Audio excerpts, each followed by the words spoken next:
રાજકોટની દુર્ઘટનાને લઈને વડોદરા મ્યુનિસિપલ કમિશનર દિલીપ રાણા એક્શનમાં ફાયર વિભાગ તથા પાલિકાના મુખ્ય અધિકારીઓ સાથે મિટિંગનું આયોજન. કમિશનર દ્વારા 10 ટીમ બનાવવામાં આવી હતી. આ ટીમ સાથે જેમાં ફાયર જીબીના કર્મચારીઓ સાથે બેઠક કરી હતી.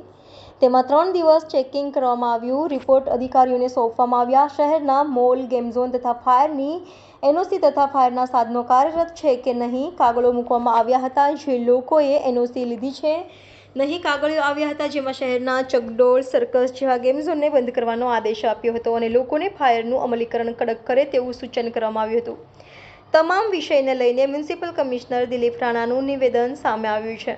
વડોદરામાં જેટલા પણ ગેમિંગ ઝોન છે એની ડિટેલ ચકાસણી કરાઈ રહી છે, જેમાં અમારા ફાયરના અધિકારીઓ MGVCL તરફથી એનું લોડ, ઇલેક્ટ્રિસિટીનું લોડ કેલ્ક્યુલેટ કરવા માટે અને એમના તરફથી ચકાસણી કરવા માટે એ અધિકારી, પોલીસ, મેકેનિકલ, સિવિલ એમ કરીને સમગ્ર રીતે ટીમની રચના કરવામાં આવી છે અને વિવિધ ગેમિંગ ઝોનોની ચકાસણી કાલે પૂર્ણ કરી છે.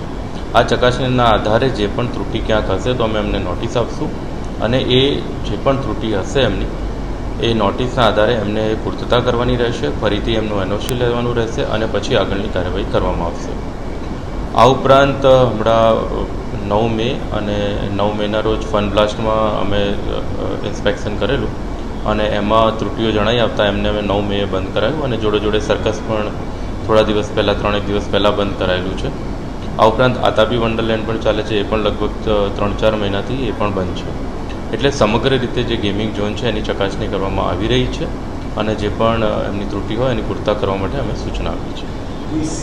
જે મેં કીધું છે, આપ કહો છો સીલ કરવાની બાબત, તો ફન બ્લાસ્ટ જે ચાલુ થવાનું હતું એમણે 1-2 દિવસ ચાલુ કર્યું હતું, પણ એમાં ત્રુટિ જણાતા અમે ઇમિડિયેટલી 9 મેના રોજ જ બંધ કરાવી દીધેલું. એ જ રીતે સર્કસ પણ ચાલતું હતું, એ પણ બંધ કરાવી દીધું છે. એ પણ આ ઘટના બની એની પહેલાં બંધ કરાવેલું છે. આ ઘટના પછી જે પ્રિકોશનરી ભાગરૂપે જેટલા પણ ગેમિંગ ઝોન છે એની ચકાસણી ચાલુ છે અને બધી રીતે મેં પહેલાં પણ કીધું પ્રમાણે બધી જ રીતે electricity, load, civil, mechanical, fire બધા પોઈન્ટ ઓફ વ્યૂથી એની ચકાસણી ચાલુ છે અને કોઈ પણ ક્ષતિ હશે તો એમને નોટિસ આપી એ પૂર્તતા કરવામાં આવશે અને ત્યાં સુધી એ સદંતર બંધ રહેશે.